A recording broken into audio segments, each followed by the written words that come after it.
Welcome to our next series of casts brought to you by www.Netrunners.co.uk. Again, taken at the Worcester Manaleak store. This was our January tournament, and as you can see from the glorious high-definition picture that is in front of you, I have replaced my rather archaic camera with a phone camera, my new phone, which is quite exciting, and it seems to do a far better job of actually dealing with stuff. But as you can see, I haven't quite set it right, so there are a few things out of focus there. I'll do my very best to recollect what actually happened. It's myself on the left there playing Andromeda, and Taurian on the right there playing Weyland. He started off with the green level clearance as first click, and presumably it would be ice, and more ice. Looks like a roto turret's gone down there on HQ. I've been told off and spanked for continuing to repeat the mistake robo turret rather than roto turret, which I have apologised for profusely. Will endeavour to try and correct where I can. So I now have to deal with Andy's rather marvellous monster hand. And unfortunately, because of the glare, some of these are quite difficult to make out, but I'll do my best. So it's daily cast, obviously. First click.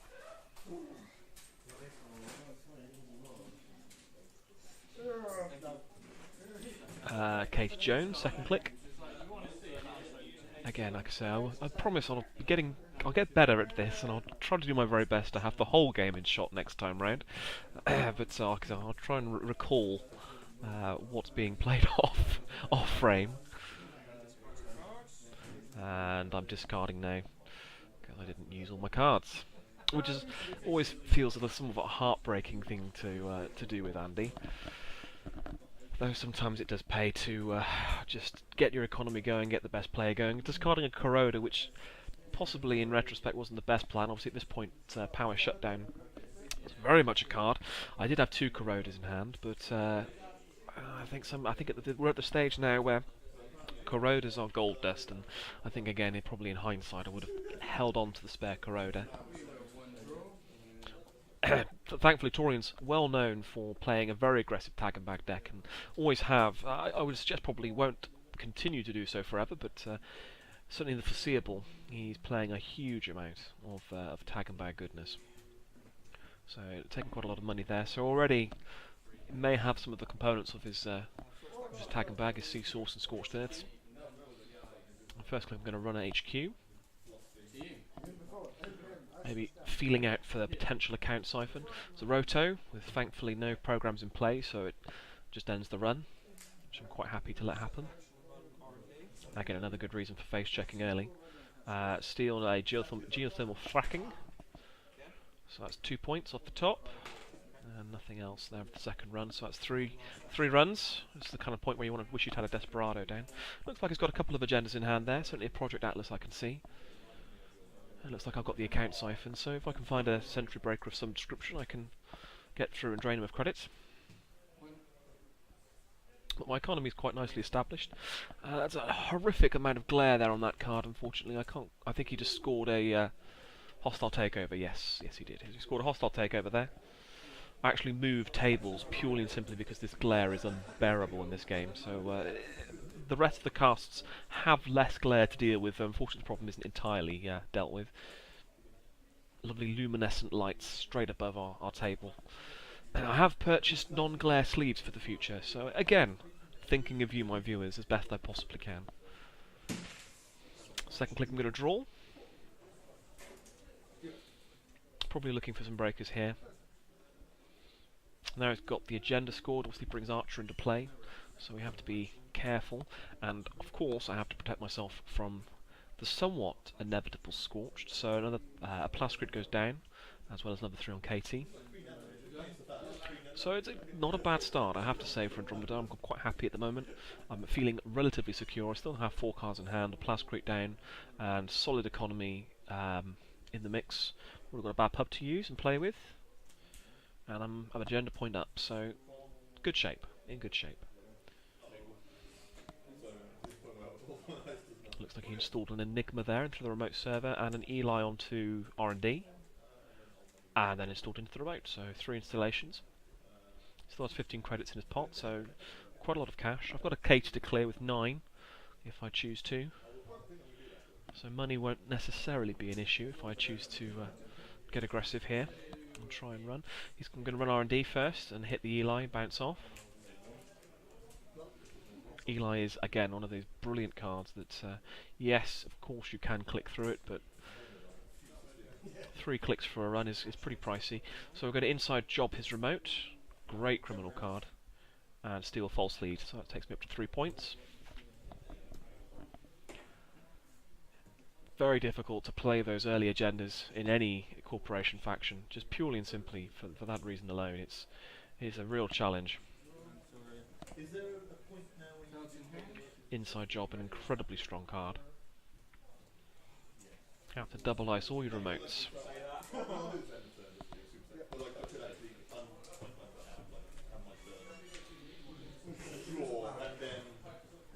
He's taking with a false lead. Positive thing. Again, it weakens his scorched plays. But again here, obviously playing an ice in front of the in remote. Looks like he's drawn up a snare in hand. And I can't quite make out what he's played there. I think it might be a hedge fund. So Katie's built up a nice little wedge of cash there on 12 credits. I'm going to scorch you. I like to continue to build Katie until I actually need the money that she uses. The first click there was Mr. Lee. Which again, I'm doing from memory more than anything else on the fact that I'm drawing up 2 cards here. So choose one and put one to the bottom of the pile. And again, third click. And do the same. That one's a bit more decisive, so I probably saw what I wanted to there.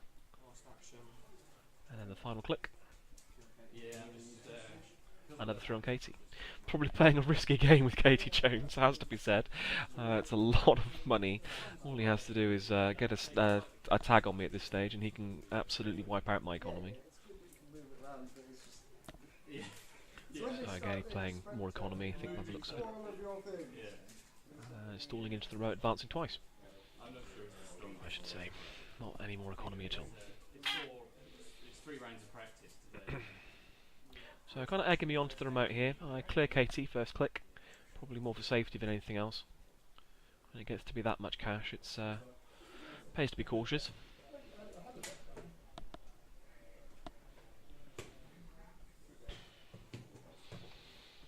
And it's always the problem here is that with the big runs, it is expensive. It's time intensive. It's click intensive to go and fetch what you need with the special orders.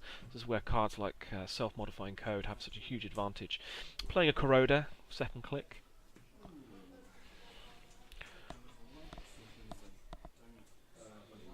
I still think here potentially my best play probably was to attack the remote. I'm playing with special order. Third click.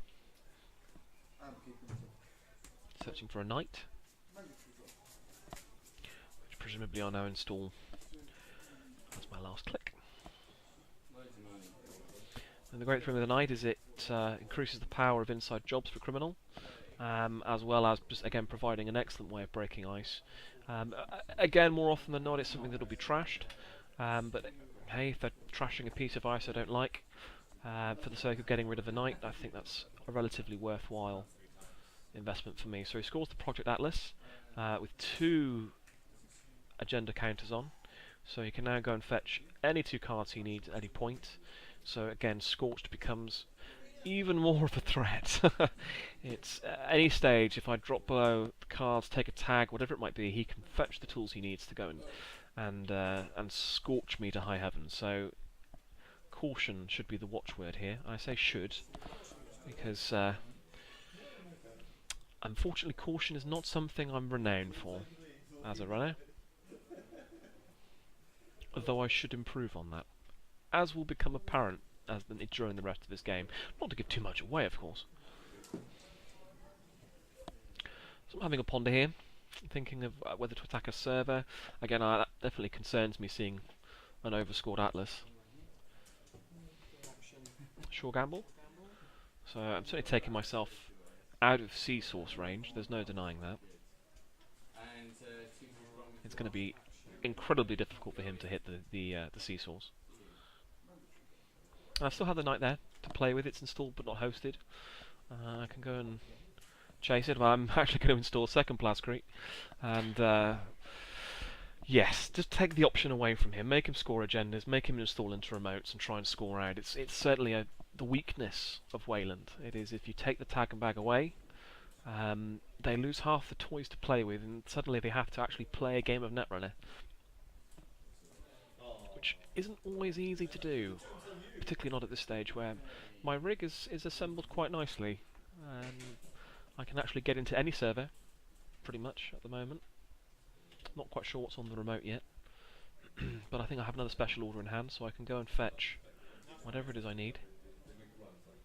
Whether it be a Yogg or a fairy, perhaps another knight it could be. I think this deck's running 3 knights.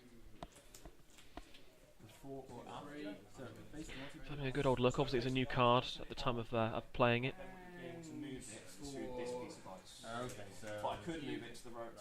I think I'm just explaining there how it moves, and again, it's a new card. It's not one that everyone's entirely familiar with yet. So I was just demonstrating how it moves and how it can't move onto ice before or after on the same server. It has to jump around, very much like a knight. And laughing, that's always a bit of a worry. You have to love the flavour of some of these new cards that Fantasy Flight are releasing. So, scores another hostile takeover there, giving me another bad pub, and again bringing him a fair amount of cash. He's on 15 credits there. It looks like I'm on roughly about the same, but I think he's starting to pull away from me on the economy now. Just a challenge. I'm Mr. Leeing, first click.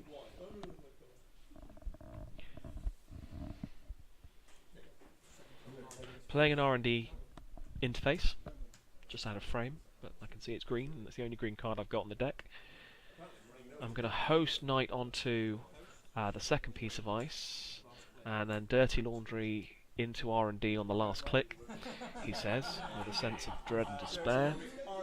And here, I think the red mist just descended upon me and clouded my vision of my eyes.